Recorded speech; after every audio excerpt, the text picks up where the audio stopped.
So is this a good length? He says it's a good length. You know, it's just audience members, shut your eyes and then listen to the words. Is it a good length? And then decide. Is this podcast for you? Is this podcast for you? Oh, some things just don't change, eh? No.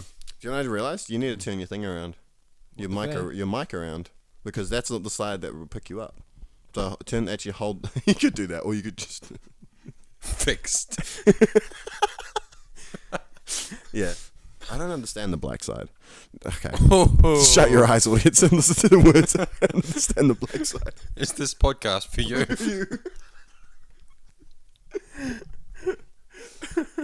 See, I don't know if we're actually racist or we're so desperate to be funny that we'll just say anything.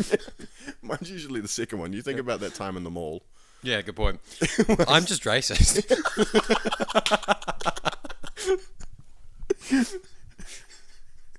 So great. Wait. I swear you do this like every time. What? Like you introduce yourself and you just choke. I choke on my own name. I'm just so interested in myself that I do it. Hello, Welcome to the Sir Brady Podcast. The Sir Brady Podcast, where two blokes talk movies, TV shows, superheroes, sci-fi, and pop culture in an hour of absolutely stomach-clenching nonsense. Stay tuned for reviews, stories from the comments, and fans, and giveaways. I'm your host, Renalson. And I'm Cahan Martin. And this is the Sir Brady Podcast. Woo! Is that enough?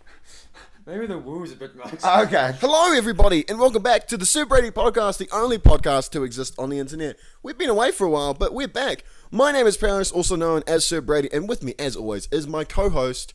Why'd you say it twice? Martin. It's a pleasure to be here. Yeah, Again? I'm using this take. We're not going to tell them how many Yeah, takes we've okay. done, but I'm No. using this take. It's good. It's good to see you. No, it's been months. It has been months. I think the last one was posted at the beginning of August, and we recorded it at the end of July. I think that was the last one. Probably. Yeah. It's been a while. But it's been a while, and we didn't stop intentionally. Well, we did stop Well, intentionally. eventually we did, but I think initially we just couldn't do it, and then you said, "Let's give it a break." let's give it a break, and now we're back. It's a new year, new us. New year, new us. But with that being said, I didn't push record on my timing, but now I'm timing, which is good. We can get started on the podcast, which is great. Hello, all viewers. New viewers of 5, old viewers of none. No, give us a little credit. We got at least 2 new viewers. At least 2 new viewers. But we lost 3. Yeah, so we're still equal at 5. No, we lost 1. Oh, fuck. Oh, man. But I thought we'd just get started with a bit of a catch-up. Yeah, it's been a while. It has been a while. We've both introduced new endeavours in our lives. Well, my new endeavour started before the podcast stopped. Only just, though, I think. Yeah. But you got a job. Oh, I have a job. You have a job. I didn't get one. You've yet to lose it. Yeah, don't say that. Don't put that out in the universe. You're working at a cinema now. Yeah. Which makes sense with this podcast. Yeah.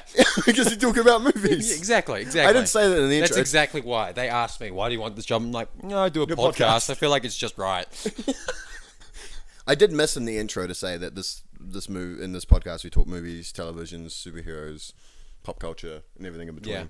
Not a lot of pop culture, though. Just really movies and stuff. Yeah. We should do a pop culture segment. We should try doing that Which more about often. celebrities. Yeah. I mean, we do it anyways. We just don't do it with the camera on. We do, that's true. But Oh, to be fair, we bitch about everyone. we do bitch about everyone. Anton. No. That was one of the more funnier moments in a previous podcast. Yeah. There's not many, but that one was funny. That one was funny. His friend appreciated that. What's new with you? Oh God, let's not do. I'm not finished with you yet. So you've been working at the cinema for a while. It's put a hot hiatus on us going to the movies a little bit. It has. I don't want to go back there. No, you don't. No. We've talked about it before. You sort of get 1 or 2 days off. Yeah, when you get and 2 I've days offered to off. be like, hey, do you want to go to the movies? And you're like, no. No. I I'm not work there now. It's quite a. I mean, and the thing is, like, the world's against me. Like, Lower Hutt cinemas went down. Yes. And that's been like a thing for years now, so that's nothing new. But then Courtney went down. Yeah, exactly. The main cinema in Wellington has now shut sort of unexpectedly. We've had earthquake problems in the past, and they've shut it previously for a few months, but they've sort of informed us like, we're going to be shut for a little while. But no, they suddenly just shut the doors, and We're acting as if the people that are listening aren't in the Wellington region. that's very true. But They are in the Wellington region. But I think it's. But yeah, I mean, I could go to Porirua. That's quite far. It's quite far though. Yeah.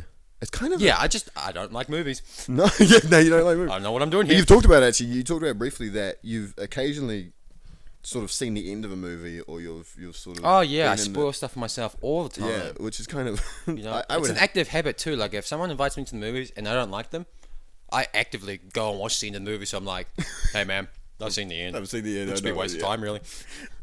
It's true. Actually, I think one of the last times we talked on the podcast, you mentioned how the Jurassic World... Fuck, I hate You... What? Sorry, I didn't say anything there. No, but Jurassic World, you had a problem. Not a problem, I guess. It was just the... Unfortunate timing. It was. The it was. Of the No, I was just doing my job, stocking up, grabbing stock, being a good boy, And Jurassic World just came out. Been out for about a week at that point. And yeah, as usual, Universe decides to shit on me, and I'm out the back where the way our cinema is constructed is stockroom's kind of behind the cinemas in a weird sort of way, behind two of the cinemas mainly, and they're both playing the same movie. There's actually three, but I'm pretty sure the third one wasn't playing the same movie. Two of them playing, and they started at different times, but two different sets of dinosaurs started shouting at the same time, scared the piss out of me. Yeah, and it's those. Yeah, I remember as a kid, especially that first Jurassic Park. Those noises they're sort of distinctive now with the Jurassic Park films, but they're quite terrifying. Yeah, and if it's out of nowhere, I can only imagine. I turn around looking for like a velociraptor. Like, yeah, no, not me. Anyways, we're procrastinating. Paris, what's new with you? Well, I passed uni. That's what you were talking about, right? No. I finally I got a girlfriend, guys. Yeah. She was quite cheap. No. Oh, I was gonna be like, we should shout her out, but never mind. I hope she never sees this. No, we can shout her out. I won't. Oh no, we'll leave it at that. No, I got a girlfriend. That was my sort of occupied timing. Yeah, occupied time. Well, we both sort of entered in. Life just went on. Life just went on. It did, yeah. Like the podcast just kind of. I mean, like it was fun, but like. It sounds like you're ending it now. It was fun, Barris. No, but like my job got busy, and I entered a you were relationship. too busy being happy. I was happy with the podcast before. What are you talking about? Don't pretend you're happier with her. Oh man. But no, like it was just something that fell on the wayside. But now that the holidays are slowing down, and like we can get back to this. We can, and this can become more of a routine, which will be fun. Yep. But no, I got a girlfriend. She's really lovely. That's enough. We know you're happy. Let's move on. No, she's great. She doesn't take me too seriously, which is great because you're just digging yourself a hole. Yeah, no, but she's amazing, and I love her to bits, and she's really great. And no, it's a good way to start the year, I think. Being with a job, having a girlfriend. Now we just need the other one. I feel like you're just like one-upping me. No, we need to get the other one. I need to get a job, and you need to get a girlfriend now. Nah, I mean, should we go? The job's hard enough. I don't need a girlfriend. Should we go on a hiatus again? Yeah. And swap? No. I want money. Let's just get to this. Let's get to the podcast. All right. Let's go with some news. We've missed a bunch of news, but we're not going to backtrack from August. Yeah, I mean, we'll be here for a while. Yeah, we would have several episodes. So we'll just talk about the main things that we love talking about. And let's start with probably the oldest bit of news, but the latest for this franchise. The Avengers Endgame trailer. Yeah, I mean, we were talking about this in the last podcast. Hell yeah, we were right after Infinity War. I think that whole... all of last year, Marvel was a huge influence on this podcast. But yeah, I think I can say this: we both loved Infinity War. Yeah, we both loved it. Yep. Obviously, I got to briefly meet Jeremy Renner, and at Armageddon here in Wellington, and he was advertising Infinity War. Yeah. And then Infinity War came, and he wasn't in it. Do you think he knew? I mean, I know Marvel actors have said like they didn't know, but like. You've got to know if you're not in the movie at all. I guess this is one of those things that, by the sounds of how they shot it, it was so like, they got half of a script and it was only the pages they were in. Yeah. But they shot everything at once for both films. Yeah. So I think they in their minds they could probably be like, this happens and this happens and this happens and then this is the end. Yeah. You know what I mean? Because you'd be able to pretty much you'd assume that you'd be able to follow your character's story, even if you're not told the story. Exactly. Yeah. Like if your character like shoots a scene with like. No, say like your love interest from prior films, and then you're crying at a funeral, then you'd be like, they probably died. Exactly, yeah, they probably died. And that's the thing. Like, and also, we don't really know 100% how early on, or how many of the actors were informed. Hey, look, Sebastian, Bucky's gonna turn into dust and yeah. What an odd sentence. Yeah, but you know what I mean. Like you don't know if Tom Holland because Tom Holland specifically like that. And we'll get back to this later. Catch this out. Imagine they've got all the Avengers sitting there. Yeah, and they're like, okay, some of you guys are gonna turn to dust. No context. By my side, I've got a bunch of ashes. The ones I throw the ashes on are turning to dust. Mr. Feige, sir, is this really relevant? Is this really helpful? Does this really help our acting? Feige's like, look, you're all method actors. Yeah. Dust. But no, because and that's the other thing. I think Downey knew though. I think Downey knew. I think Downey saw the whole script, but even at times he said he never saw it. I think Jimmy Fallon, Jimmy Kimmel, one of the two, they went on back when Infinity War was coming out.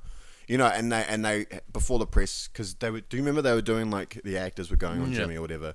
And I think it was all week they were going on. Yeah, different like actors for the. Yeah. But Downey and Holland and Zaldana, Clentif and Bettany were on one day. Yeah. And it was the day before the premiere. And Downey, everybody was like, "Have you seen the film? Do you know the full film?" No. And even Downey was like, "No." No.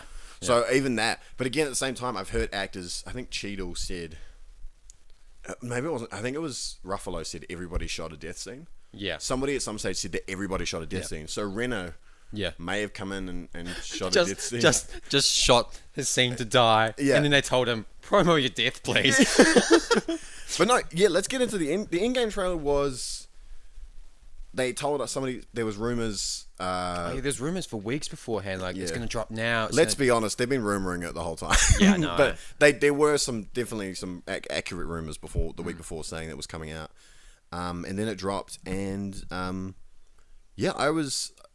It's not a long trailer, which is expected. I think I think runtime it's probably shorter than the Infinity War first trailer.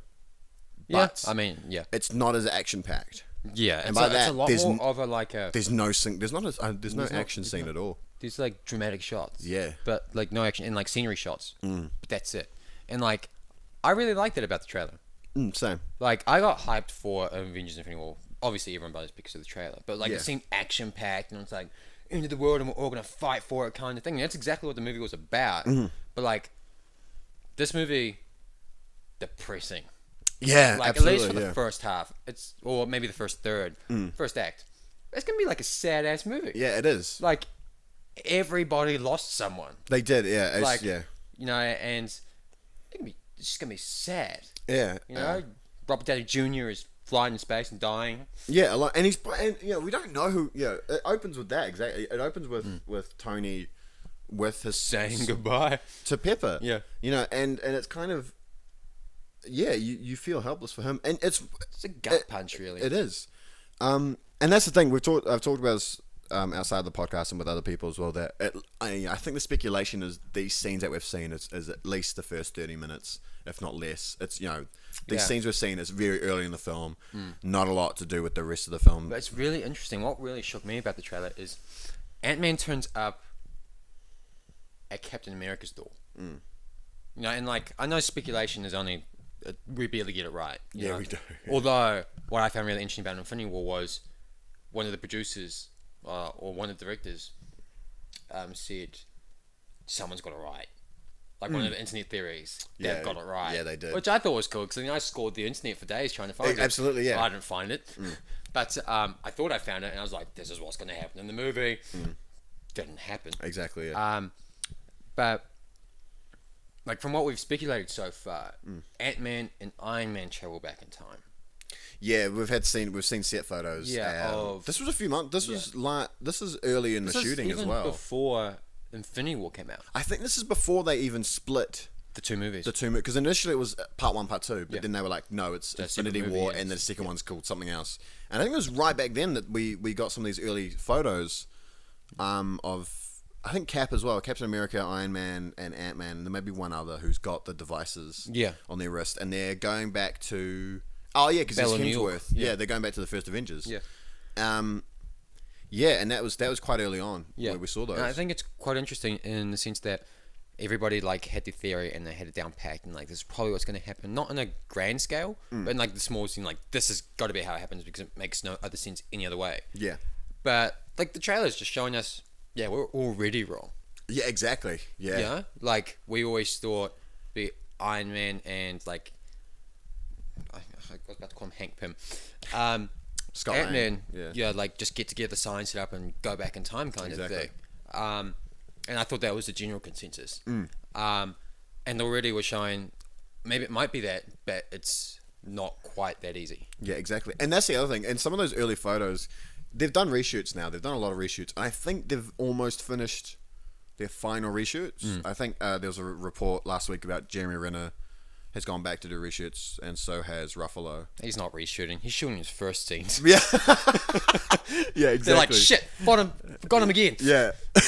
Got to put him in there. But no, we'll get back to him in a minute. But so those scenes, it's interesting. Those set photos could honestly be taken out, but we don't know. But they could be faked. Yeah, exactly. Like they could have shot at the time. They could have shot that thinking, yeah, this is it. But now they could have changed it completely based off of Infinity War. So we just don't know. Yeah. It's unlikely, I think, but it'll be really interesting. But what else happened in the trailer? So we got Hawkeye, in his Ronin outfit. Yeah, which is pretty mean. Which I'm really excited to see that sort of more Japanese influenced samurai style, because one of the earliest comic books, I haven't done a lot of comic book reading, but one of the early ones I read was Civil War and the Ultimate Avengers, which are the series that is quite prominently featured the Ronin, Clint Barton get up.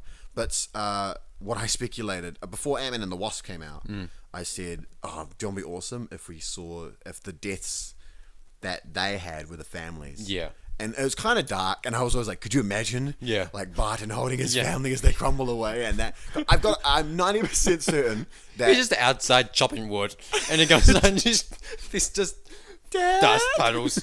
You know, how sad would that be? But I think that's the consensus at the moment, that he's gone rogue into this Ronin thing because his wife and his family have died. The thing about that scene is, though, your family turns dust.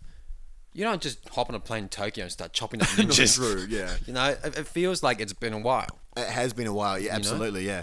And if not, there may be a connection between something, Fury, or like a mission. There could be some tie still. Yeah. Because at the end of Infinity War, you had Fury and Hill in the car still doing shieldy stuff. They're still working in some way as a small group. The Avengers, sort of tech team, I guess. Yeah. So whether Barton was still kind of doing stuff under the table, even though he's with his family, we don't know. But it's true. It's definitely some time has passed on Earth. Yeah. Definitely in space too.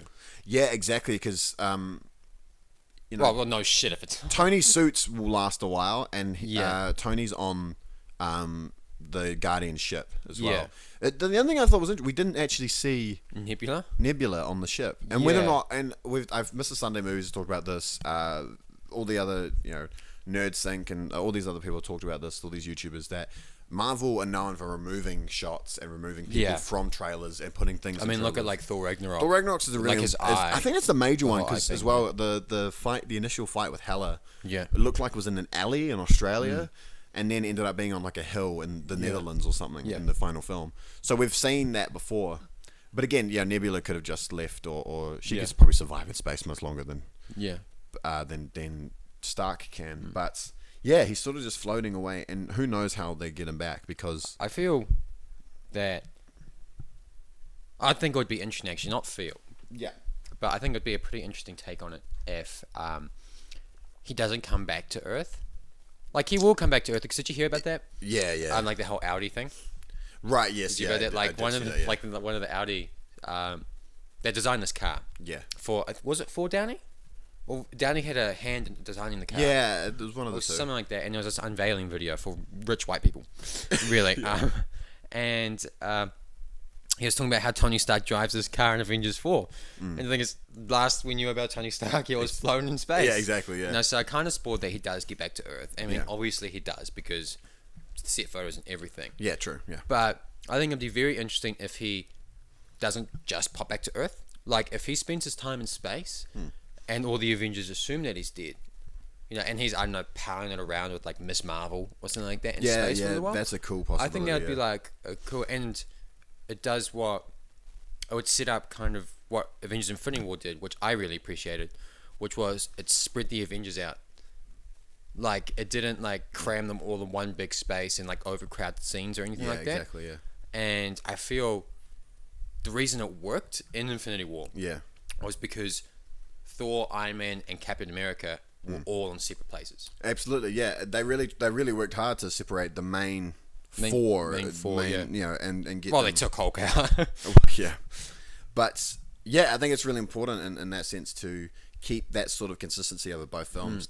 And I guess you probably start the majority of the first half of the film without a bunch of side main other superheroes. Yeah, Vision, Scarlet Witch, only like Parker. Oh yeah, like Panther. I'd say at least I wouldn't be surprised, and in fact I would quite enjoy if I'd say the entirety of the movie, almost the entirety of the movie, is just the Avengers that survived the snap. Yeah. Because then it would feel like a real big transition movie. Yeah, exactly. Like we would focus down on these characters, get the character arcs solved. You know, and whatever ones will leave, will leave. Whatever ones will stay. Yeah. But then at the final act, it's like it's an all big thing where all the Avengers come together, because one of the actors said there's a scene where there's all of us. Yeah. That happens, and then transition.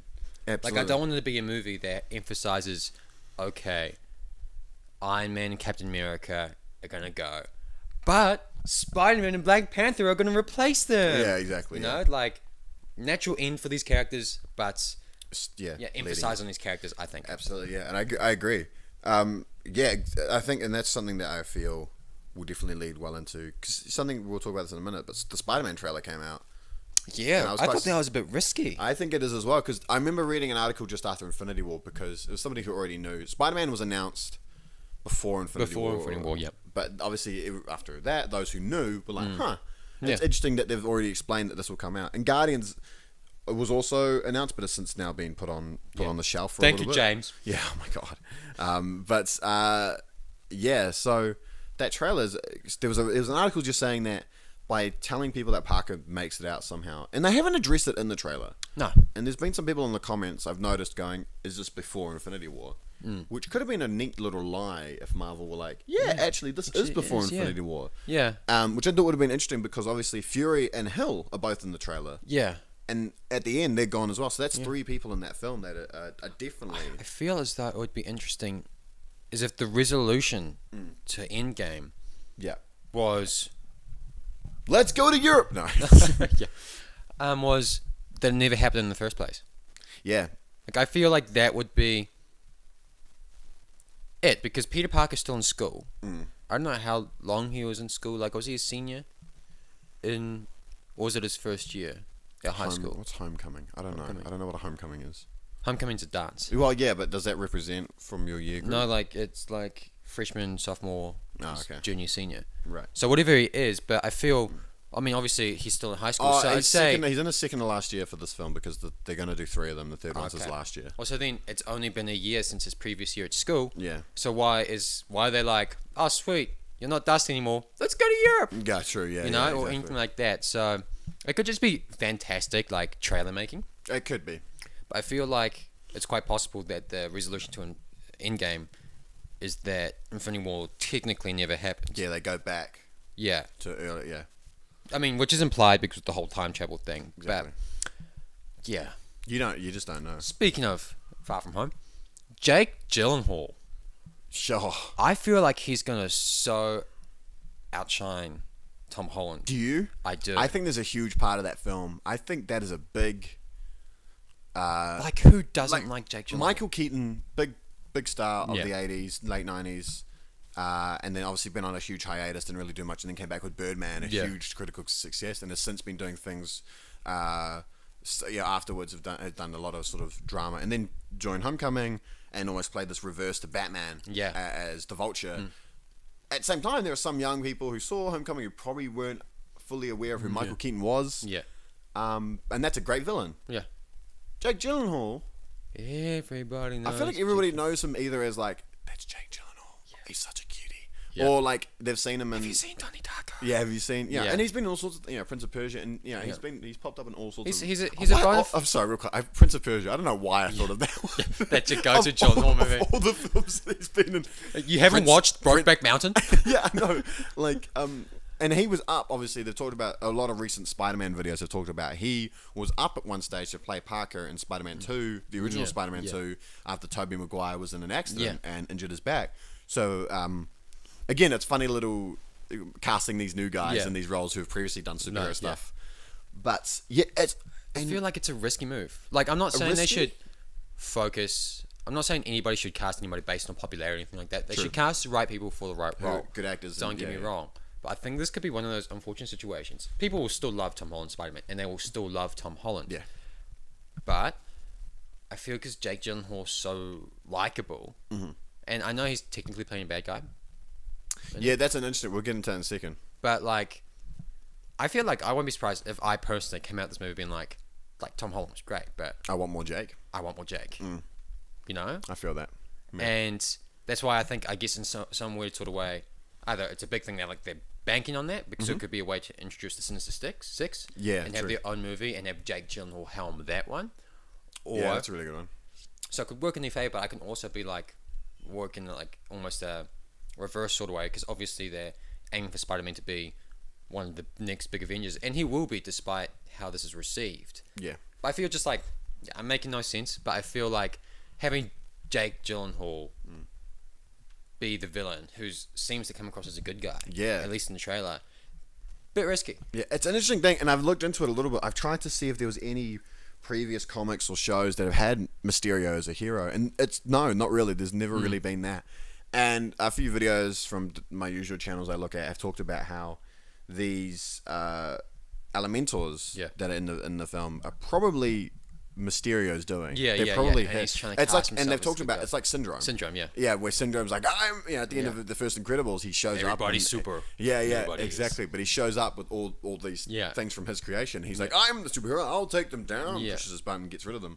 But obviously at Mexico, one of the Mexican Comic-Con events, just before they released these two trailers. Jake Gyllenhaal and Tom Holland and the actor who plays Ned were all at the thing, and he was saying how Nick Fury hires me, and I'm teaming up with Nick Fury, and I'm helping out Spider-Man, and that's the thing. So they're obviously running with that storyline at the moment, that he is working as a good guy. And I'm sure they've done rewrites to these characters. Like we talk about the Mandarin from Iron Man 3. They've done these sort of complete switch of these villains. Yeah, because he was actually in Spider-Man. He was actually supposed to be the real Mandarin in Iron Man 3 initially. Yeah. And then obviously they rewrote it, and then Guy Pearce was like, I'm the Mandarin. But then they fixed that with the one shot. Hail to the King. Yeah, connected to Thor: The Dark World, where at the end, because obviously the rings have been in previous Iron Man films, and they're like, actually, there's a real Mandarin, and they take Trevor. Trevor. But at the same time, they've done those rewrites. But Spider-Man is probably the biggest superhero. Really, it's one of the most popular superheroes, and these villains, and they've talked with the Amazing Spider-Man, and with a lot of these films, they've really held on. Nerds and people who are just fans in the public these days, they really get itchy when you change something. Oh yeah, they really get itchy. So I might applaud the change if they make him a hero, but it's highly likely that he's involved as a villain, and it's the whole behind the glass dome, behind his fishbowl, is his evil plan. But what do you think of? We'll talk about the rest of the trailer. What do you think of the trailer? I actually liked it. Yeah, I really kind of liked the feel of it. Like it seemed. Weird comparison, but we're both High School Musical fans. It felt like the difference between High School Musical 1 and High School Musical 3. Like, they're more grown up now. Yeah. Like, the characters involved, and it could just be the high school setting, but the characters seemed like, and this is obviously actors playing them the second time as well. Yeah. The actors seemed more comfortable, they seemed older, they seemed, like, there was that scene when, at the end of the trailer, when Flash is like, Spider-Man, why do you like Spider-Man? And Flash is like, this, and then he's like, what's up, dickwad? Yeah, it's a park. And like, it just felt more like they were used to each other, and it was a bit more kind of like a tight-knit group. Yeah. And maybe it's just taking them out of the high school and putting them in Europe, but it just felt like the characters were a bit more older. True, I feel that. And so, and the whole feel of the movie was a lot more comfortable with its skin. Absolutely, yeah. Like Spider-Man, if I look back, Spider-Man Homecoming was... Like, it had its tone. It was fun. It was upbeat. It was light. It was funny Spider-Man. But also, maybe it's just because there was previous Spider-Man versions before. You've got 5 other movies. But it seemed like, in the whole range of Marvel, maybe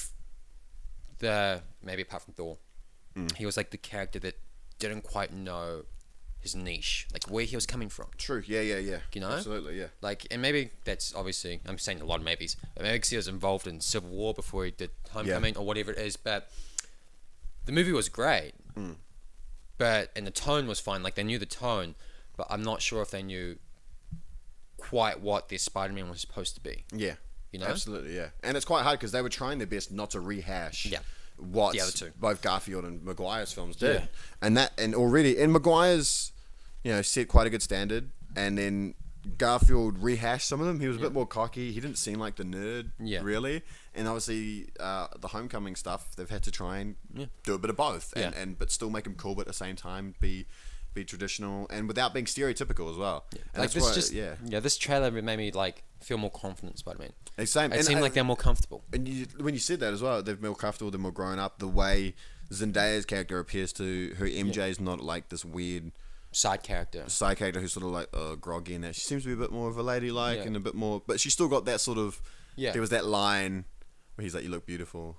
Yeah, and she's like, "Wow," like she does that bit, and he's like, "No," and then she's still the same character. It just feels like they're more comfortable playing. Absolutely, yeah, and which is good. And those actors seem to like each other a lot. You saw the press conferences, Zendaya and Holland. That whole cast seemed to quite like each other, which is great. Yeah. Speaking of unsurety, Captain Marvel, or Miss Marvel, however you want to say it. Real quick, I'm going to do a better transition. Ready for this? Sorry. Nick Fury. Oh, nice. I forgot for a second that he was going to be in Spider-Man. Yeah. And then I saw the trailer and actually, going back to Spider-Man, I just ruined your transition. But I felt as if they were purposely stepping around if Iron Man's dead or if Iron Man is in this, but we're just going to shoot the trailer a certain way. Because I don't know if he's going to be in it. That's the interesting. He's not on Wikipedia. Like, and that's the thing. I mean, well, they can't put him on Wikipedia. I feel like they announced Spider-Man early, so of course they had to put Spider-Man like in the Wikipedia and all that. Yeah. Iron Man. It seems everything comes back to him, at least in terms of me. God damn it, Downey. I feel like just the way it was, it felt like an elephant in the room to me. A little bit, like it's weird because they've made Happy's there still. Iron Man's and Iron Man's whole gang, Pepper, Happy. Yeah. Like such, like an extended family. Exactly. To Peter Parker, not Spider-Man, to Peter Parker, which I think is a cool niche. They're not there for Spider-Man; they're there for Peter Parker. That obviously they can't have him pop up in the trailer, and then could just destroy one of the biggest questions going into Endgame. Yeah. But it felt almost awkward. A little bit. It seemed. I mean, and I get it. Like my whole point is not really a point because I get why they have to do it. But it just seemed like interesting that they had all the characters in. They didn't just cut out the whole Tony Stark thing. They had Pepper and they had Happy in, but they just didn't mention anything about Tony Stark. Yeah, exactly. No, which I just thought was interesting. It's quite interesting. Yeah, it's quite bold. I think it is a little bit, and it's quite a. If they're going to keep going with the Spider-Man stuff and keeping, because there's that weird Happy Aunt May, but I dig that. That's hilarious. I like it as well. It's quite interesting. It makes me think now.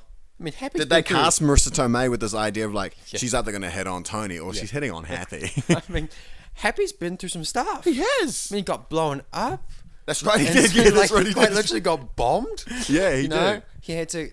He got beat up by Black Widow that time. To be fair, like Stark Industries doesn't seem like a nicest place to work initially. Like you got Tony Stark and then is it Pepper Potts or is it Tony Stark? Yeah. Hard life. He needs some. He needs some Aunt May loving. He does. Yeah, that's pretty good. But no, yeah. So it's interesting if they're going to keep those characters around still. It's quite. If they're dropping Stark but keeping Happy, it's like, It's quite an interesting thing that, and that's why I brought it up. I just think it's quite bold of them. Not just quite bold. Cut out at the same time, that sort of that star power / hero from a previous film, they've swapped Stark out for Fury. They have, in the same sort of way. And I was kind of I forgot, and then Ned got hit in the side. I was like, Mysterio, and it was Sam Jackson. I was like, oh, Sam, that's right. What's up, man? You haven't been in these films for a while. Because that's 2 in a row with Miss Marvel and Spider-Man. Because he wasn't in Civil War, he wasn't in Infinity War really until the end. Yeah. And last thing we really saw of him was Age of Ultron. Yeah, exactly. That's 2015. That's in Marvel years. That's a long time. Yeah. Well, Marvel years, it's only 3 years, but still. But you know, for those movies, because there's so many of them, it feels like a while. But and he played quite a nice role in Winter Soldier and in Age of Ultron. His role. Good assistant character. Yeah, he's quite a good, and he set up the whole Phase 1. I'm gonna help you segue. Speaking of Sam Jackson or Nick Fury, Miss Marvel. But no, real quick, I just finished his role in Maria. It's good to see Maria Hill and Sam Jackson. Oh my god, Maria Hill and Nick Fury. Back in these films, because I think their characters are quite. I don't know, they're well fleshed out, and it's funny not seeing them pop up more. But Miss Marvel. You made a comment before we started about Miss Marvel that really surprised me. Yeah, Do you want to drink another water? Do you want me to keep talking so you can have another water? Like, it seems I hate on women. I've just realised this. Hate on women. I don't like Ray. I don't really want a Black Widow film. And now I'm not all that interested in a Miss Marvel film. Yeah. I mean, I think... What's wrong with you? And you segue away from my girlfriend talk a minute ago. You don't like women, do you? I don't like them. I don't like people. You're the only one I really like. We're sitting on opposite sides of the room. This couch is pretty small, man. It is pretty small. No, it's not Miss Marvel, like the character per se. Well, it is. No, Brie Larson just, to me, seems so disinterested. She comes across disinterested to me. I can see that. I can see... I'm not saying you have to be like, I'm Miss Marvel, you know. Oh my god, you killed him kind of thing. Yeah. But like, because the trailers had her speaking over, I believe. Yeah, they've done. If I remember them correctly. Both of them seem to have voiceover, yeah. Her voice is so monotone. It is. And like Brie Larson has is it an Oscar or an Emmy? They're the same freaking thing. Emmy's TV. She got an Oscar. Yeah, she got an Oscar. I was going to say Golden Globe. She has an Oscar. She can act. She may have a Golden Globe. You know, it's just, in this, she just came across, to me, like disinterested in the role. Or disinterested in the character. Or she was portraying it in such a way. I could just be reaching, and like my speculative brain's got like way too far ahead of me. Yeah. But, I mean, it looks alright. Like, it hits all the right notes for a Marvel film. But it doesn't feel to me as though it's breaking any new ground.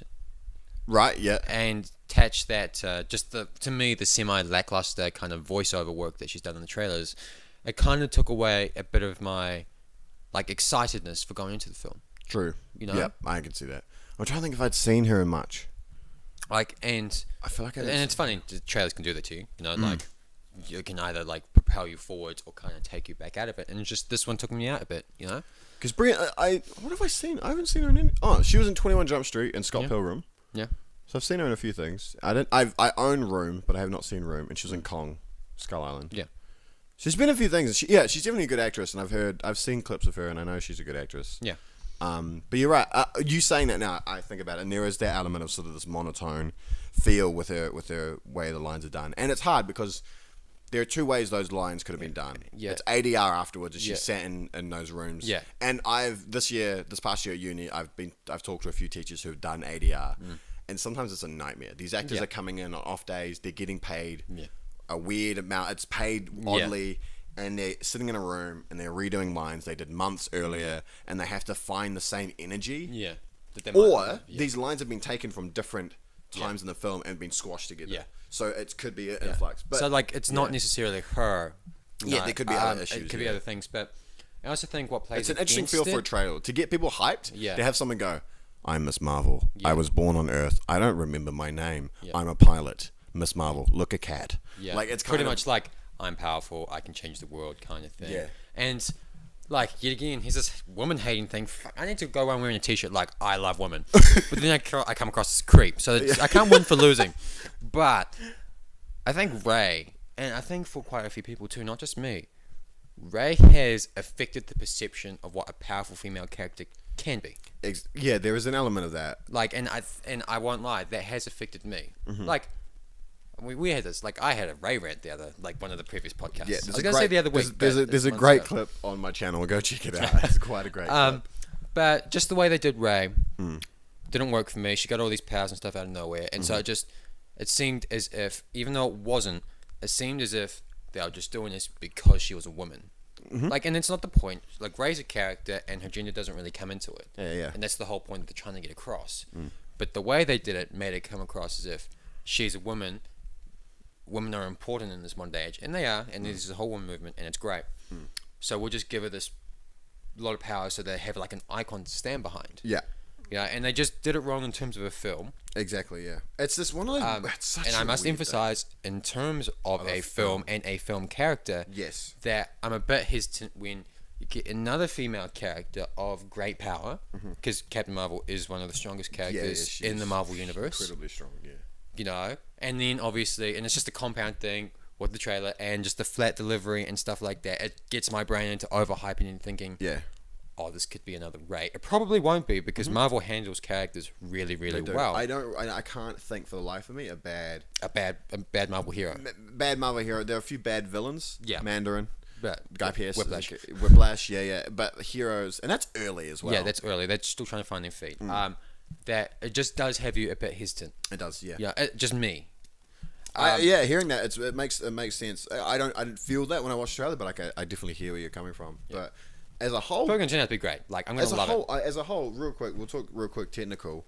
The effects for Sam Jackson and Coulson. Also, great to see Coulson back. Love Coulson. I stopped watching Agents of S.H.I.E.L.D. and I think he's actually dying in the show. I think he's dying, and I think he's not in this latest season. Screw Happy. He needs some anti-male love. He does. He needs some happiness. I think he's gotten some problem, and he's now... They've put him back in Tahiti, and he's dying somewhere while the show carries on. He's still alive, but he's like dying on an island, like living out his life. Possibly with the violin lady.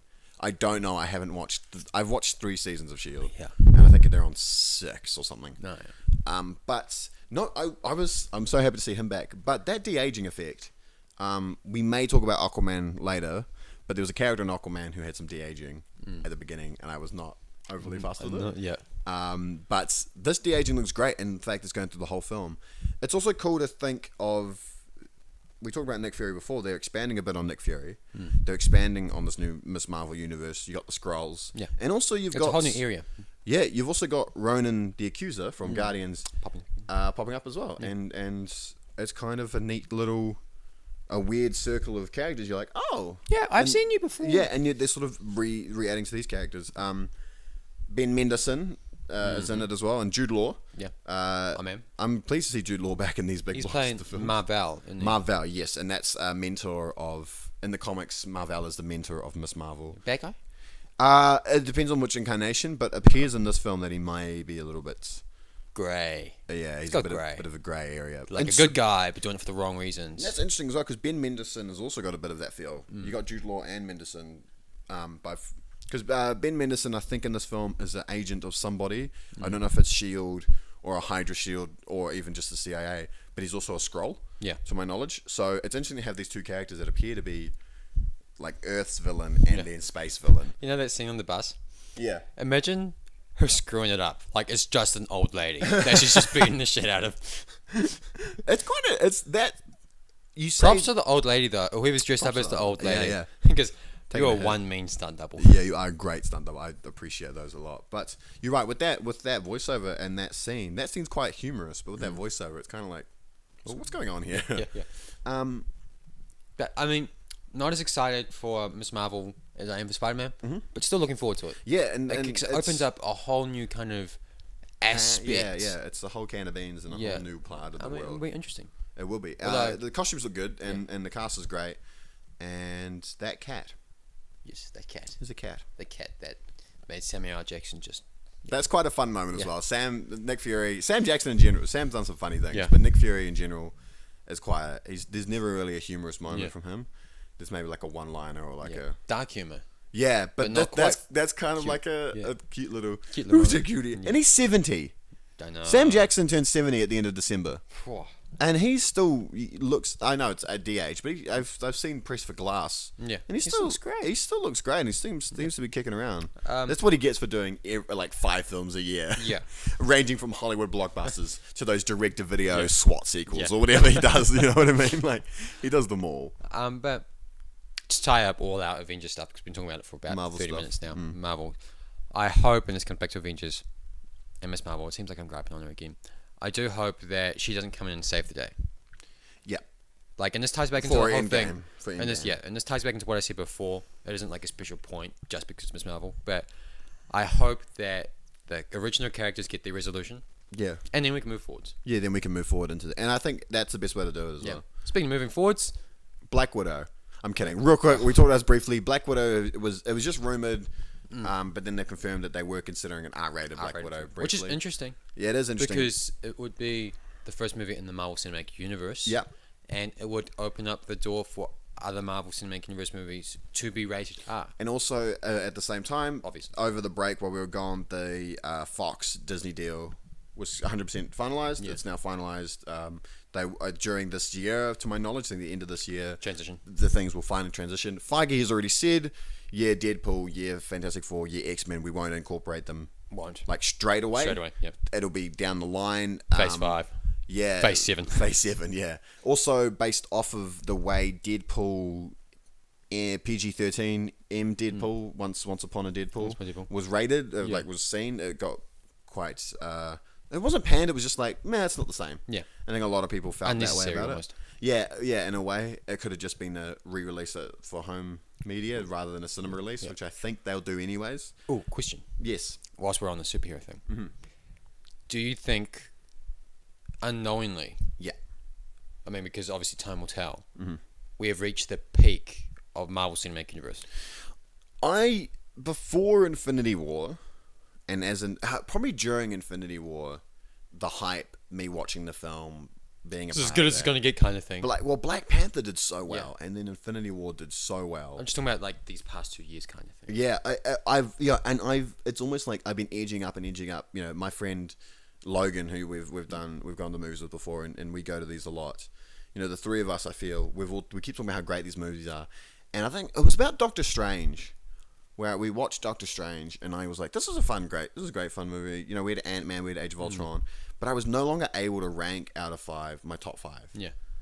And then Civil War was also out. Yeah. And then we started getting, you know, we had the whole 27, none of those 2017 ones were bad. Yeah. We had Ragnarok, Homecoming, Guardians. Yeah. And none of those were... And then you had 2018. And then you had Black Panther, you had Ant-Man and the Wasp, and you had Infinity War. Cool.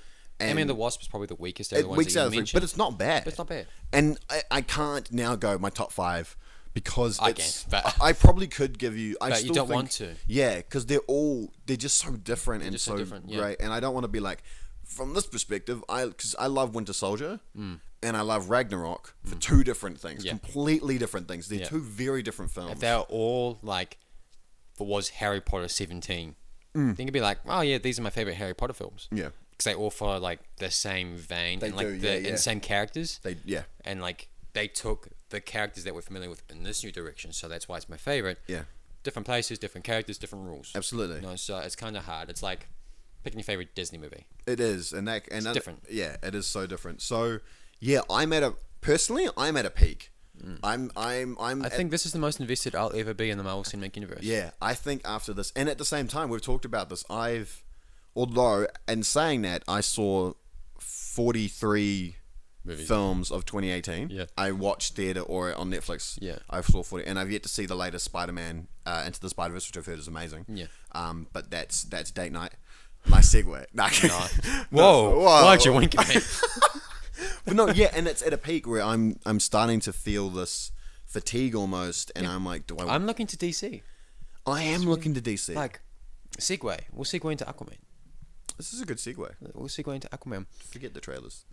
Yet again, we just talked about ranking. I don't like to rank, but I enjoyed Aquaman more than, I'd say, 2/3 of Marvel Cinematic movies.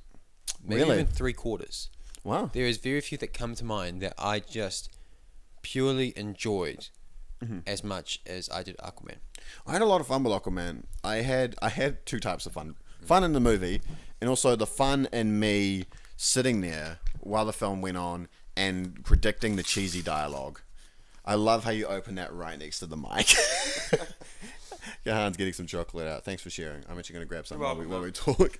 But there was a fun I had with Aquaman, which was Mera and Aquaman. Which, by the way, Amber Heard and Jason Momoa look like they're really great friends. We're having a chocolate break.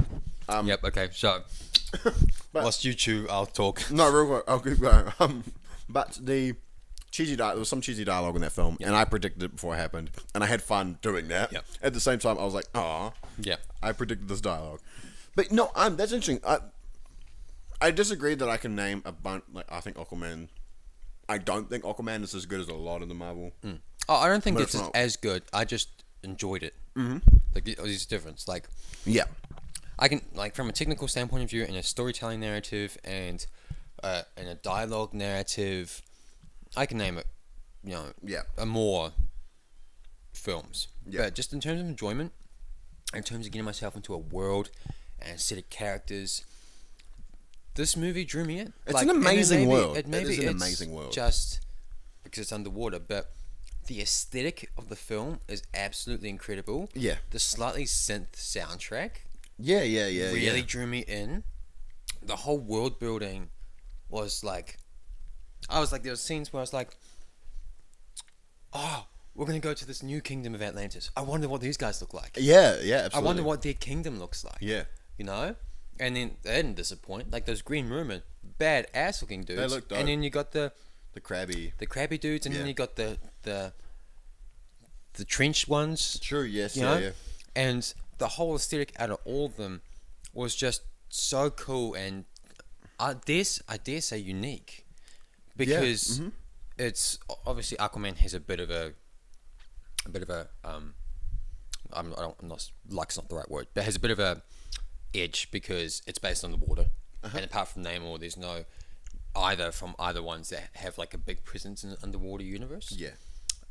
But I just think they nailed the aesthetic, They did. the soundtrack, the tone, and just the way it was visually to me was very appealing. Yeah. Like, I even appreciated when they actually, like, and not a lot of movies do this, but they put songs with lyrics in there. Like, when Black Manta is making his outfit, there's actually a song with lyrics, and I was like, it fits, and it actually makes the scene a bit cooler. I like it when we disagree. Ooh. By the way, that one I don't like, and one of the main reasons is because it came out of nowhere. I would say why I first, appreciate it. Maybe I want to say quarter of the film, there was none of that, like down, everybody down, and then and then Aquaman comes rolling in. There was none of that, and then out of nowhere, after Black Manta had done some stuff. By the way, spoilers for Aquaman. We'll probably get into some spoilers for Aquaman. We haven't actually done too many yet. We haven't done too many, but it's gonna slip. It does. But yeah, there was just he was putting the suit together. And then suddenly it was like, damn it. And I was like, what? Why is there a montage? What's happening here? I did like the scene. I agree with how you say that the music tied with that scene makes the scene quite cool. But I was so taken aback by the fact that this music came out of nowhere. It's like, what? But also, my favourite song from this whole film was the Pitbull's cover of Africa. I like that. I won't lie. Desert. I kind of like that.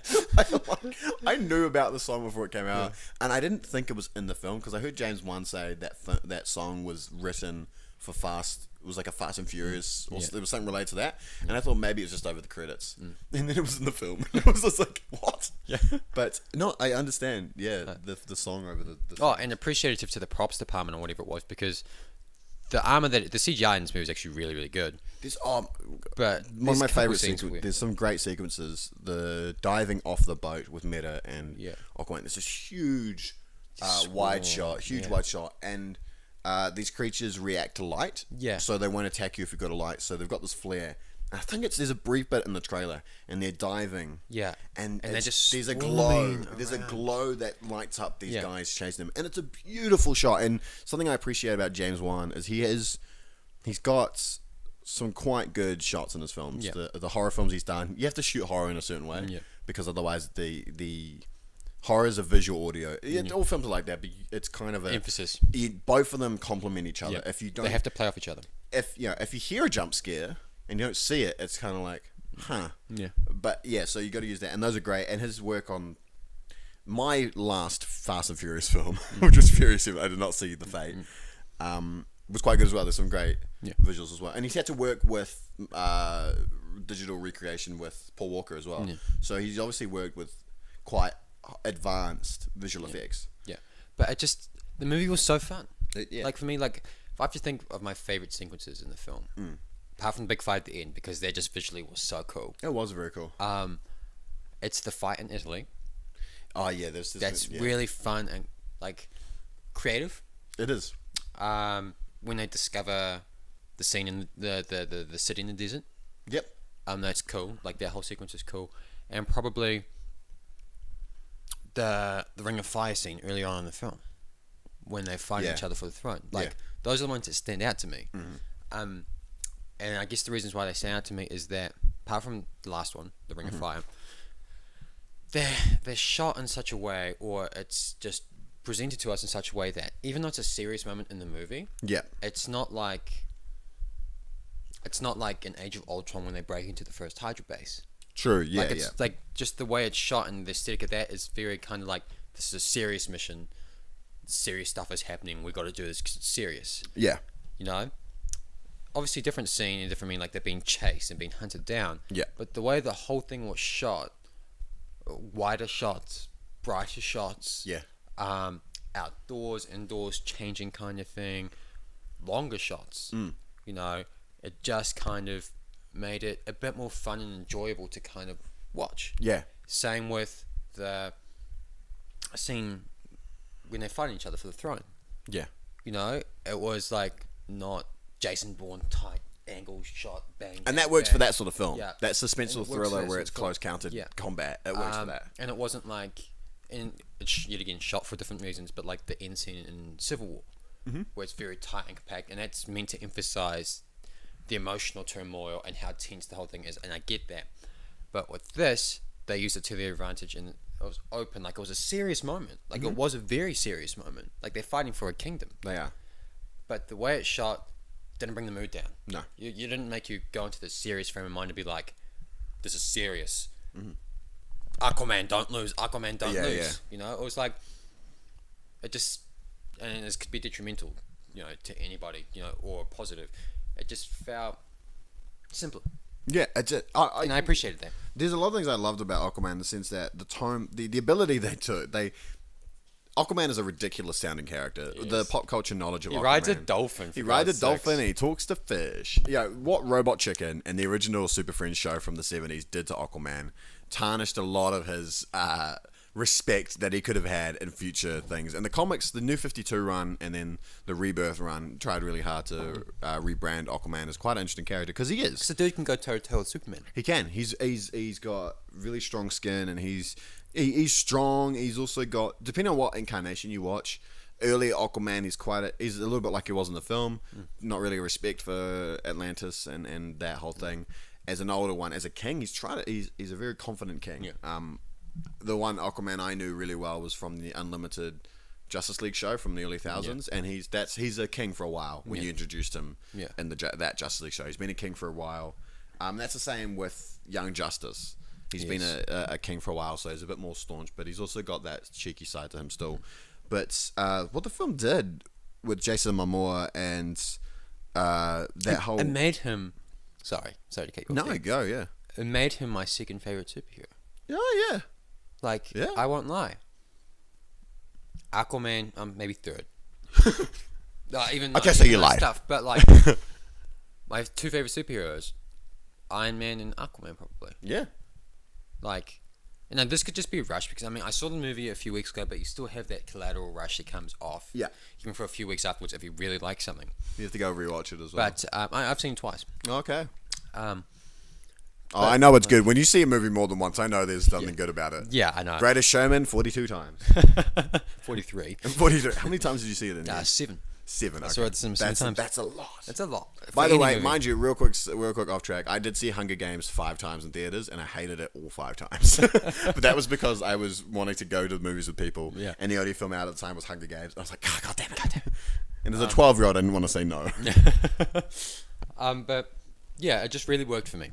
And I really appreciate the film. And before I was like, no, Batman, Superman, the staples of the Justice League. We cannot, you know. And I was really hard on that. I was really hard on the Batflick. But you know where they're going. If they did a Justice League movie that prioritized Aquaman and Wonder Woman, that'd be an excellent film. It would be a great film. And I think those two characters have really done well to break Batman, Superman. That was Batman. Batman and Superman are DC's films for a majority of time. You know, we've had other films like Catwoman and we've had a Supergirl What, film. you don't like Halle Berry's Catwoman? No, I'm saying that we've had the other two. We had the original 4 Superman. Then we had a Supergirl film. We had Superman Returns later on. We had all the Batmans. Then we had a Catwoman film. Then we got Batman again. But the other films sort of relate. There's other ones that have popped up over time. We had Watchmen obviously later on, which is it's a DC film, but it's sort of not related to the main DC universe. Watchmen is not. A lot of the comics, aside from recently, Watchmen has not been included. Yeah. But we haven't really had any other major DC characters. So to branch out with Wonder Woman and Aquaman, and Wonder Woman is known for her. Linda Carter played her in the 70s, and it was a twirly girl, and it was like pew, pew, and it was very sort of it's a woman hero, but there was a lot of 70s cheese, a nice layer of blue 70s cheese over top of that show. We had a Flash show in the 90s, which didn't last very long, and also had a nice layer of 90s cheese. 90s cheese is probably like a cranberry. Cranberry cheese. No, but at the same time, we haven't had these other characters. And then we got Green Lantern with Reynolds in 2011, and that didn't do very well. So to introduce someone like Wonder Woman and Aquaman, who have not had the greatest pasts for common knowledge, and have done it well, is great. And it's such a great as an audience member and a fan of these things. Yeah. And even not a fan. Yeah. People like good movies. They just do. But Aquaman, I did enjoy Aquaman a lot, and I'm hoping to see it again before. It's probably out of theaters. Are you still showing it? Yeah. I might give it a go again. Because Courtney's shut. Is that all you got to say about Aquaman? Yeah, I mean, we've been talking about superheroes for an hour now. We could talk about superheroes for the rest of our lives. We could, but I think it's time to move on to something new. Something new. Do we want to talk about Transformers? Okay. Do we want to talk about Transformers? It's not that far of a change, but okay. What's the other change you want to talk about? Oh, I was thinking, John Wick, Hellboy, but... We can talk about these trailers real quick. I just said Hellboy. It's another superhero thing. Yeah, that's another. We can go over these last few trailers real quick. We're sitting in an hour. We can go for a little bit longer. Yeah. So we got a bunch of new trailers to... There's one here that is a completely new concept. Yeah. The other 3 that I've written down are not. So, do you want to start at the top or the bottom? Yeah, we'll just stop. Top down. Men in Black. I like Men in Black. I do. I love Will Smith. I love Tommy Lee Jones. Side note, Bad Boys 3, can't wait. Yes, I didn't write that down, but I wrote that in my head. Real quick, Will Smith, do you think he'd do a rap for the film? Has to. I know. Absolutely has I was so mad when Suicide Squad announced that they were doing like Bohemian Rhapsody and putting all their songs, and it was no Will Smith song. No Will Smith, yeah. It was After Earth, I think, that stopped it. I think 2013, probably. Will Smith stopped doing it. Actually, insane. I don't think he did a song for Pursuit of Happiness. Well, it's hard to do a rap song in that movie. What was that other one he did that was... 7 Years a Slave? No. 7 Years a Slave. 12 Years a Slave. 7 pounds. That's right. Yeah, you can't do a song for that. That's a sad film. It is. Oh my god. Okay, we're not... Men in Black. He's not even in this film. We talk about Will Smith. I love Will Smith. We should do an episode just on Will Smith. Just on Will Smith. The life and times of Will Smith. Men in Black is bringing back together one of my favourite actresses at the moment, Tessa Thompson. With Chris Hemsworth. Yep. I was going to say something great about Chris Hemsworth, and then I didn't want to. He's Australian. He is Australian. A nice Australian. Nice Australian too. But yeah, they were a powerhouse in Thor Ragnarok. Oh, and thinking about it though, I don't remember Valkyrie and Thor doing. It wasn't them the whole time. No, I feel like there was more Loki Thor than... Yeah, there was, definitely. So it's one of those weird things where everyone's like, they're the powerhouse from Thor Ragnarok. Yeah, no, it was a mix. The 2 strongest characters. Absolutely. Like, coming out of the film, not in terms of power, but what, like, appealed to me. Yeah. But, yeah, they went a lot in the movie together. But no, Men in Black International has also got Liam Neeson, isn't it? It does. And Emma Thompson's back as her character from the third Men in Black. Do you realise that Emma Thompson... Never mind. Wrong. Oh no! I was thinking Alan Rickman, but Alan Rickman's not here. Rest in peace. Yeah. But no, I'm keen. I'm pleased to know that it's still in the same universe, keeping someone like Emma Thompson, which is a nice grab, I think, because what's his name? I can't remember. The original boss at Men in Black didn't do the third one. But ironically, he didn't do the third film because he didn't want to. Yeah. But he did do an ad for Air New Zealand as the character. But I think it's, instead of having Tommy Lee or Will Smith, who the leads of the other film, get a side character from It's nice to have a side character stay a side character. Yeah, and it's cool as well. And having we've seen female Men in Black. Yeah. I think at the end of both, the first two, they turned a woman into a Men in Black. No, the end of the first one they did. Yeah. Yeah. I can't remember. At the end of the first one, the girl who was a part of it, Will Smith brought in as a Men in Black. So no, it's cool, and I love the look of the aliens in Men in Black. Yes, that's one of my favorite things. It's Men in Black 2 have got the worst ones. There's the ball chinian, and you pull down the top and you kick them in the balls and it's in the face. Yeah, but I love the look of Men in Black, and I love that theme. Yes, that theme's a great theme. So I'm keen to see Men in Black. Yeah, I mean, not much to say on the actors or anything like that because at this point in time we don't know much. But just simply based off the property itself, yeah, I'm keen to just jump back in. Yeah, it's a fun universe. Hellboy. Yet again, I'm willing to give it a go because of the property. Yeah. Like, I mean, and that's all I can really say about it. Like, a lot of people like, Ron Perlman, like, why'd you get rid of him? Like, it would have been so much better. This new guy sucks. Yeah. But, like, yet again, unique property. And just based off how it has been, you know, I would be keen on just diving back in again. There are a few things about this film that I'm like, because David Harbour, who's been... It's got a mean poster, though. It's got a great poster. David Harbour is playing Hellboy. He has obviously just been on Stranger Things, which I've not watched. I did see him in something else, and I know... What did I watch him in? I saw him in something else. He was in Brokeback Mountain. No, he was in War of the Worlds. He's popped up in Equalizer. I watched that recently. He was in Equalizer. But he's have you seen that video?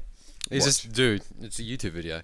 It's like, this dude has gone up against John Wick, the Equalizer, and the Accountant, and he's over 3 because it's this extra dude, right? And he gets like extensive fight scenes with all 3 of those characters. He gets his ass kicked in all of them.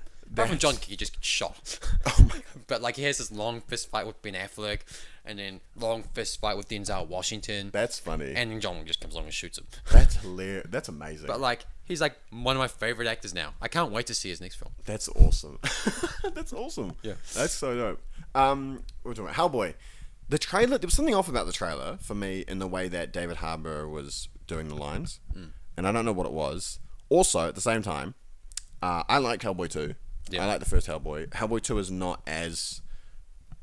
the comics are quite different to the way Hellboy 2 goes. But it's Guillermo del Toro, and I love the way his worlds work.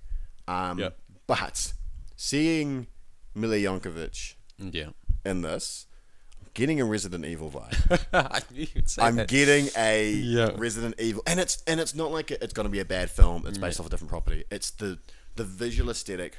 plus the rating of the film, plus the way the action. Yeah. And there's like Underworld... And Mila's in here. Resident Evil, Underworld, Resident Evil have both got this vibe in the way the action works. Yeah. And at the same time, they both had 2 sequels that came... They both had a sequel that came out way later that I didn't see. Yeah. The last Underworld film, the last Resident Evil film, I did not see. Yeah. But I know they both had that. They both had that similar feel. Yeah. But at the same time, Hellboy's a fun property. It's cool to see these other Dark Horse characters and other comic characters branching out and coming out again. But it's Hellboy. Yeah. It's going to be interesting. We have a door opening. We got given food. See, the best bit about doing a podcast hiding upstairs is people bring us food. You're just tarnishing our name right now. I am tarnishing our name. You realise that? I'm going to thank you so much for the food as she walks away. I didn't even ask. Thank you. Whoa, we got fed. That was awesome. We'll have to wait to eat. We have to wait to eat, yeah. We're almost done, though, so that's great. Real quick, let's finish with a couple more trailers. John Wick. Oh, I can't wait. I can't wait. It's the most anticipated movie for me. John Wick was a huge surprise in 2014. It was. Keanu Reeves has been up and down. He did 47 Ronin before that. Which I love that movie. I liked that movie, but it was one of those mixed things where I think people forgot that he's got Asian background. Yeah, like me. Yeah. I walked on the street, say something slightly racist or something slightly against Asians, and people glare at me. Do we want to get back into this why you're racist thing and why you're sexist or no? Yeah, I don't. I haven't established a great name for myself, have I? No. But John Wick Keanu Reeves is awesome. If I could have a conversation with him, I would. He just seems like such a great person, but also both John Wick films are really great. They're fun action movies. Yeah. Then there's not a deep plot, but you killed my dog. Yeah. I'm coming for you. Yeah. And I can't remember the actor, the first villain from the first film, who's since passed away. He was in The Girl with the Dragon Tattoo. Yeah. His line of just, excuse my language, but it's in the first one he's just like, it's fucking John Wick. Yeah. And I'm just like, because it's this character that we didn't know of before. Yeah. And then he suddenly pops up And shoots people. and he shoots people, and he's just a badass. Yeah. And also random people like Ian McShane, who I've seen in a bunch of stuff, is in it. Yeah. Adriana Padalecki, who's always in stuff. She's in all the cancelled DC TV shows. Yeah, she's married to Who's she married to? Jared Padalecki. Supernatural dude. Oh, right. I'm pretty sure. Oh. Or they're related. Well, they're related. One of the two. But also, the last John Wick film brought Keanu Reeves and oh my god, I forgot his name. John Wick 2 brought Fishburne and Reeves back together. Right. Brought Lawrence Fishburne and Keanu Reeves back together, which is great. Matrix. Yeah, Matrix, exactly. And I was so hoping they'd bring Karen Ann Moss into the third one, but it doesn't look like they have. That would have been great. But instead we get Halle Berry. But yeah, Halle Berry's going to be in that. And one of my favourite actors from the show The Wire, Lance Reddick, has been in these films. Yep. This cute little office guy over at the hotel. But yeah, it's great to see a film like this sort of branch off into a fun, action-packed franchise. Yeah. So I'm keen for that. Yep. Final trailer. Us. Jordan Peele's second directorial film. In 2 movies. Well, a movie and a trailer. He has completely changed the face Of horror thriller. Yeah. He's just changed it. Us is the next film directed by Jordan Peele, who directed Get Out, which was the breakout film of 2017. A film that usually in Hollywood, there's a Academy Award period. Yes. And it's end of the year, just before the Academy Awards. But this film came out earlier in the year and still just destroyed the boundaries of horror film, African American in Hollywood. Yeah. A director who's based in Jordan Peele and Keegan-Michael Key. Key and Peele, one of the funniest shows to come out of Comedy Central, and 2 of the funniest people together. And to see him branch out into this other realm and do it so well and really mess with your head. Yeah. Is amazing. Yeah, because I mean, before him, but before him, the way I recall horror going is 3 different ways: jump scare, suspense filled, or satire. Yeah. So essentially, Scream, I'd say maybe Insidious, that kind of thing, or Texas Chainsaw Massacre. Yeah. You know, 3 types of horror films that you would get. And they would cross over, you know, and you would applaud directors for kind of doing certain things with it. Absolutely, but no one really took it in a direction. I'm not saying Peele did it take it in a different direction, because there have been psychological thrillers before. Absolutely. I mean, the first Saw movie is actually a really good psychological thriller. But he's just done it in such a way, and I won't lie, I don't mean this come across the wrong way, but the cultural climate did, to some degree, assist. It did. And how important that film was. But despite that, take away the cultural climate or anything like that, it is still a refreshing, unique horror film. It is, yeah. It's incredibly unique, and there's so many. Daniel Kaluuya in that film is really great, and it's the subtlety that a film like that brings, where it hints at things throughout the film, and even if you pick up on some of them, you don't pick up on all of them. It's amazing, and there's things later on that people have seen in comment sections, and he's read, and Jordan's like, "Well, yeah, in a way, we chose to do that."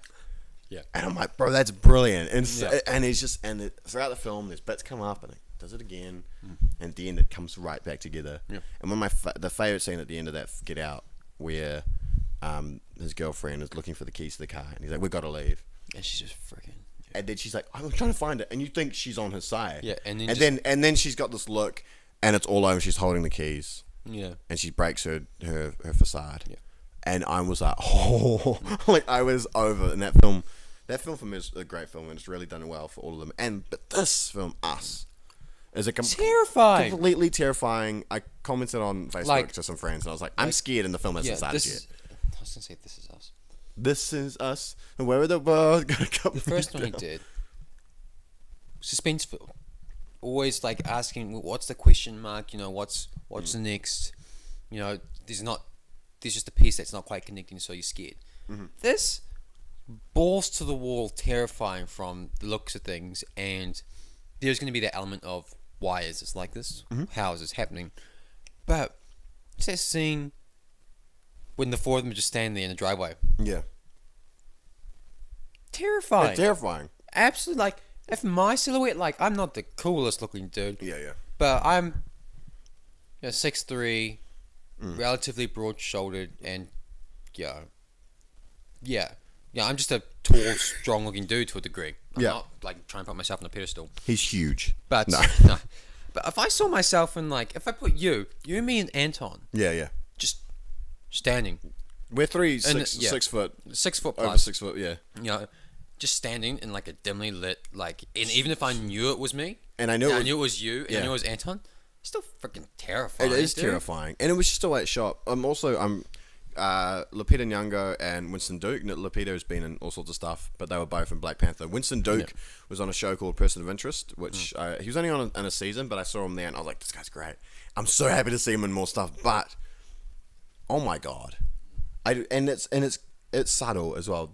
The beginning of the trailer, the food's good. The beginning of the trailer, they're on the beach and they're like just talking, and then suddenly it just the tone switches, just like in Get Out. And I'm certain this tone switch in the trailer is nowhere near the final tone switch. Yeah, like, I'm sure at the end it'll be another big thing. I'm like, damn it, Jordan Peele, good work. You've scared me before the film came out. Yeah, you just scared me with the trailer, really. Yeah, you did. Okay. Should we end it there, or do we want to go into these other things? I think we feel like. We should put extra emphasis. It's been a month. I think we should go a bit longer. All right. Paris is snacking a little bit, so I think I should. I'm over. Being your cinema assistant, what my official title for my job is, it can be hard. You know, you have to serve quite a few people. You have to clean up after quite a few people, and it's not always the nicest cleaning things. Heads up, I have no idea where this is going. But it can be hard. People with worse jobs out there, don't get me wrong. Our sponsors today is Audible. No. Yeah. But when you're cleaning up a cinema, it's quite fast paced. You have to clean up after 100 people in 10 minutes, and you have to make it clean for the next lot of people to come in. It's hard, and you stress out quite a bit, and it's really quite terrifying. You kind of get down on yourself. You're like you're timing yourself in your mind. You're like shit. You know. Yeah. But I appreciate credits. I have a new appreciation for credits. The length of credits? No. The people involved in the film. The credits themselves. And I have a new appreciation for particular credit sequences. I appreciate the people that, and this is what it is, this segment, if you want to call it that, is a shout out. This segment is credit to the credits. Yes. It is a thank you note to those filmmakers that put extra emphasis in the credits to make them enjoyable, so a poor schmuck like me can enjoy the credits whilst he does his job. It's a sincere and absolutely sincere. I said it twice, but thank you. And I'm going to just list a couple. Okay. Incredibles 2. Incredibles 2. Okay. Mind you, the theme for Incredibles, amazing. Put it on a set of credits. Yeah. Amazing. But here's the thing. They went that extra mile. Like, have you seen the credits of Incredibles 2? I've watched it, yes, I have. I've seen those little jingle tunes. They're pretty good. The freaking best thing that has ever been invented. Like, I jam out to Frozone all the time. Yeah. Just the little Frozone piece there. Oh, you're cleaning your cinema of like 150 messy kids, and you're getting down yourself. Frozen pops on. Better day. Frozone. It's so great. You know? It's like, and you just gotta. I'm so happy that exists. Like we're drawing straws. We're like, I don't want to clean Incredibles. I don't want to clean. I'm like, I'll do it. I want to hear Frozone again. You know, like the Mr. Incredible track's all right. Yeah. The Elastigirl is pretty cool. Elastigirl. Yeah. But Frozone. Like, that's like my jam. That's amazing. Like, and just thank you to the Incredibles team. for really kind of doing that.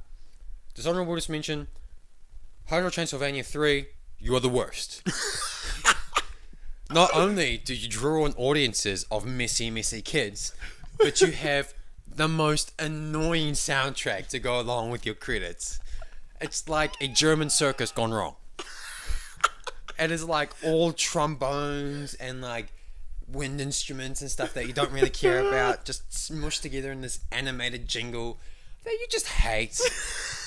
And like, not only did you make like my job bad enough by bringing all these messy kids in, but you made it worse by making me listen to your atrocious credits soundtrack. So screw you. I saw that film, but I did not stay with the credits, and now I kind of Another wish I screw did. you goes to The Grinch. Oh god, I saw that as well. Who thought white with black writing was a good credit sequence? Is that really what the credits look like? Essentially, or part of it. Oh. It's like a white backdrop with... Again, I left that film so quickly. Yep, I don't like you, Grinch. Same thing. He's a mean one. You just... It hurts your eyes. My poor Asian eyesight got worse. Well. You know, and that's not a thing against Asians. I just have poor eyesight. Yeah, you do. Thank you to Wreck-It Ralph. Have you seen it? I've not seen Wreck-It Ralph. I've never been more glad to be rickrolled in my life. Did they rickroll it? They rickroll at the end of the... It's like... And now, a sneak peek for Frozen 2. And it's like... doo-doo-doo, doo-doo-doo. And it's Wreck-It Ralph rickrolling us. It is the coolest thing ever. It is... Oh, I jam out with my broom, singing Never Gonna Give You Up. Because... It just, it's lighthearted. Wait, real quick. Is it the clip of Rick Astley or is it Ralph? It's Rick Astley replaced with Ralph. Okay. And Ralph is seen. It's the coolest thing ever. And the cool thing is, also throughout the credits, on the side things, there is like little kind of jokes that you'd get. Right. So it'd be like deleting your search history. It'd be like a little joke on the side thing. And like, it's just stuff that you appreciate. But that record, when you're cleaning like D-row and it's just particularly messy, and the rickroll comes on, you just bust out, you're just grooving, and it just makes it a bit better and a bit more enjoyable. Another shout out, Aquaman. I know, like we talked about this before. I'm waiting for you to say that at the end it goes under the sea, under the sea. Downwards wetter. Take it from me. No, just the soundtrack for that movie has like a slight synth influence, and it is just really enjoyable. It kind of gets your blood pumping. It's kind of, and I won't lie, I've tried to use my little broom as a spear when I'm done with cleaning, just kind of tossing it a little bit, kind of just gets you in the mood. Yeah, you know? I Like get blood pumping. You can run up those stairs faster. You can clean faster. You can always be better because you're Aquaman. That's amazing. Really, really bad shout out. Almost on the level of Hotel Transylvania and Grinch. To Mortal Engines. Ooh. You don't have a 15-minute credit sequence with one piece of music. Wait, did it stop or was it just the same music the whole time? Like it's this thing, but like it builds and it lowers, but it's like it's almost like Flight of the Concorde? Oh, yeah. It's kind of like that. You know how like most of the sequence is just that, just with various emphasis on it and kind of lowered at different points. It's like that, but just the entire thing. And then they add in a couple of instruments at different points, just on the same kind of repeating loop of progression. It is terrible. Like, I know it's meant to get your blood pumping, but it's just how I feel. They get your blood boiling in anger. Yeah, I just feel like it's exactly how a lot of people view the extended editions of Lord of the Rings. Right. It just drags on. The short things add change, but the tone stays the same and just drags on. Right, yeah. I, for one, love Lord of the Rings, but I also hate your movie credits. Mortal Engines. Mortal Engines. So I've named 3 that I like, 4 that I like, actually. Yeah. And 3 that I don't like. A lot of those were the Disney ones. Honourable and dishonourable mentions alike. Thank you for the ones I liked. Screw you for the ones I hate. You've both made my job easier and harder to do. You have. And I'm just glad that we're still showing Aquaman. Those Disney, good on Pixar. Was yeah, Disney Pixar kind of really. Those two. You know, they just make your job easier. Like when Frozen pops on, you're like, yeah. You know, Frozen. Yeah. I mean, it's just so happy. And Yeah. So just sincere thank you. That's awesome. That's amazing. Yeah. Should we end it there? If you want. We should. I love that ending. That's amazing. I'm going to sit through credits more often, and not just for Marvel movies. Don't. Like, they're pausing the system. They're waiting for you to leave so they can start cleaning. Really? Yeah. Oh, can I help them? If you want. Oh, no. Don't want to. Just come out to Upper Height every so often just to help you clean. Bust out Frozen. Frozen. Like, oh man. Oh, it's great. Like, it's been pretty. Musicals, real quick. Musicals. Yeah. Did you did Mamma Mia? Yeah. And you did what other? That was the only musical this year. Was there a musical last year? Greatest Showman. Mamma Mia. Mamma Mia. Great Showman. Was there any others? Those two.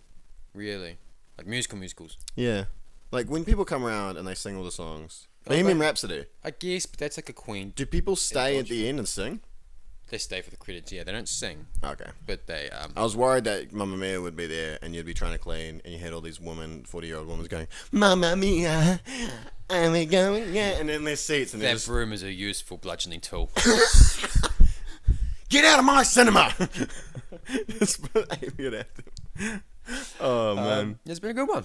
It has been a good one. Oh, it's nice to be back. It is nice to be. I've been quite pleased with the way this one's gone. Yeah. What are we looking at? We're looking at like an hour, and that's a solid podcast. Yeah, it's a pretty good one. This is slightly longer on here because there's a little gem at the beginning. Anyways, thank you guys all so much. I'm not racist. No, he's not. He's not. He's just a little bit different. Thank you guys so much for watching. He's not. It's true. Thank you so much for listening and watching the Sir Brady Podcast. Oh my god. My phone. His phone. You can find us on YouTube at the Sir Brady Podcast. You can find me on Sir Brady on YouTube. You can also find me on Instagram and on Facebook. You should branch out. I should. I'm on Facebook, but You can't friend him. I don't post. You can't friend mate. Yeah, you can't I've almost friend completely privatized my Facebook. I'm on Facebook as Sir Brady. You can't friend me. Don't try to friend me. I won't let you. Unless I've just met you, then hello, friend me. Karen. Either way, yeah, I'm hoping to branch out properly with the podcast onto SoundCloud because that's where all the hip places get called out. All the latest rappers get called out from there. Otherwise, thank you guys as always for listening and watching. What do you got to say, Cahan? You got anything to say? It's just I'm happy to be back. I'm happy to be back too. Really, it's been 6 months. Yeah. And a lot of time. I've put the extra effort in. I've tried to. I mean, you remember the old podcast? Like my voice was like just one. Don't listen to that first episode. Don't listen to any of them really. Start here. Start here. But those other ones don't exist. Look at the bonus clips that are on my channel because they're funny. Yeah. Chewbacca but even versus then, Groot. I hate that one. Do you? My voice in that's so flat. Like, What's the other one? The Star Wars rant's the other one that's good. Also flat. Also flat. Mm-hmm. Like, there was I lulled back into flatness different points in this, but I tried to keep my voice lively and Chipper. Chipper. Screw you. Okay. I love that. Bye. Alright. Bye. No. Yeah, thank you. No, I'm glad to be here. That's good. Alright. Thank you guys so much for listening and watching. We'll see you in about a fortnight. Yep. Bye. Bye.